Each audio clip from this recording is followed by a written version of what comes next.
Is the row a social experiment? Is it just like Zara? Are people wasting their money? What is so special about this brand? So let's just start from the beginning. It was actually created in 2006 by Mary-Kate and Ashley Olsen, and what they wanted to do was perfect the basics, make the perfect white t-shirt. And they named the brand after Savile Row in London. Since it's known for its bespoke tailoring, they are known for perfection, and that is exactly what Mary-Kate and Ashley were looking for when it came to their basics. Their goal was not celebrity attention. They didn't want their names to be attached to this brand. They wanted the clothes to be able to sell because they were good, not because of who created them. They started their brand with just the smallest collection of just 7 items, and you couldn't just find these just anywhere. You could only get your hands on them in select places. When they first started, they literally would bring people to their showroom and speak to them one-on-one to get their feedback on the garments, because they really wanted to get things right and they wanted the clothes to speak for themselves. They weren't just selling the perfect t-shirt, they were also selling identity even back then. So let's think about it. Who is the Row woman? Who's the woman that wears this brand? She lives her life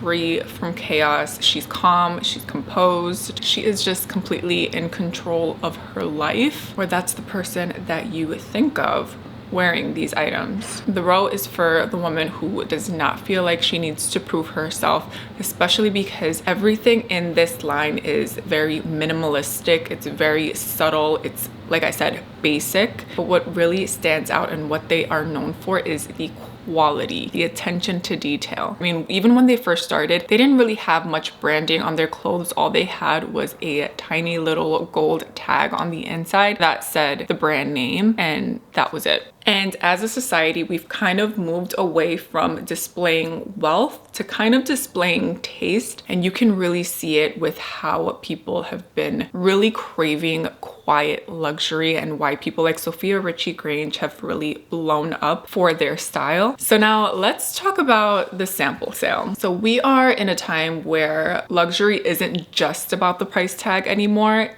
It's about actually having cultural literacy. Owning something from the Row shows that you have knowledge of taste, not just money. I mean, we've seen these comments everywhere, people saying that just because someone has a lot of money and wears the loudest Gucci tracksuit, it doesn't mean that you can buy style. This brand is the total opposite of that. So now let's talk about the sample sale, because that was chaotic, but it made perfect sense when you think about it. So Mary-Kate and Ashley really built the Row's identity around restraint. There's limited production, no flashy, crazy logos. You can't just buy it anywhere, and that was intentional. Even to this day, they don't just sell anywhere, and making it very limited and scarce is what really drives people to want the product more. So when something is rare or hard to get, hard to find, our brains automatically assign it a higher value. You feel as if it's something that you need to get. Obviously, not everyone. It's the same reason why there's so many people who spend so much money at Hermes trying to get a leather appointment, to get a Birkin bag or a Kelly, and they will go back to the store over and over and over again to try and get that appointment to buy that bag, because they don't hand these out to just anyone. You have to get offered the bag, and you don't just get exactly what you want, you get what they give you. And because of this scarcity, for so many years, people have been playing the Hermes game, and they will continue to play this game for so many years to come. The only other bag aside from the Birkin and the Kelly that I have seen people go crazy over is the Margot bag from the Row. And people have been trying to get their hands on this bag for so long. The Row actually created their own version of the Hermes game where they don't offer it to just anyone. And they say that they don't keep this bag in stock that often. So every single year, searches for the Margot bag have gone up. So now when the Row announced their sample sale, they really disrupted that exclusivity. And people really went insane because all of a sudden that luxury became accessible. And of course, because the Row barely ever discounts their pieces. People had kind of like a fear of missing out. You don't know if this sample sale will ever happen again, so people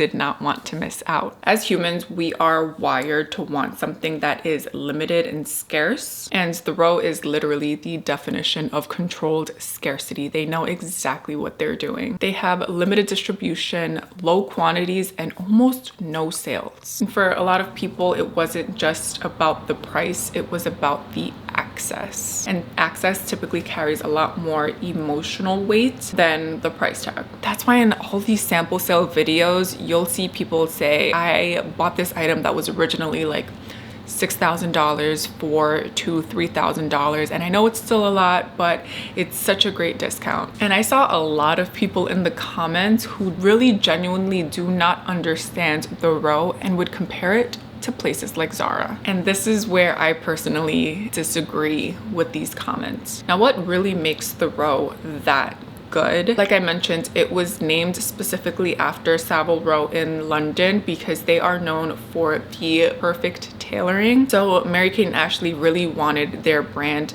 to be near perfect. You are not going to see the newest, trendiest piece in their collection every single season. They love to continue working on the same basic items over and over and over again until it's the best version of that item that they can create. A lot of people think that it's boring, or like I said, it reminds them of Zara because the pieces are so basic. And when you actually look at pieces from Zara and the row side by side, someone who hasn't personally been able to interact with items that are of different quality, they might look very similar if not exactly the same. But once you actually get out there, feel the items, try them on, see how it's actually fitted to your body, then you notice the difference right away. And how many times have you heard people say that they couldn't find their size at Zara? They could be a size medium in any other brand, and at Zara they are an extra large because it just doesn't fit the right way. From day one, they have prioritized craftsmanship. So every seam, all of the fabric that they use, the way that these items drape on your body is so carefully thought out. I mean, the level of care feels different because it is. Actual cashmere or actual cotton is gonna feel so different from polyester, and the way that something feels on your body really activates the brain's reward center. It creates an emotional reaction. I mean, how many times have you heard people say that when they put on that,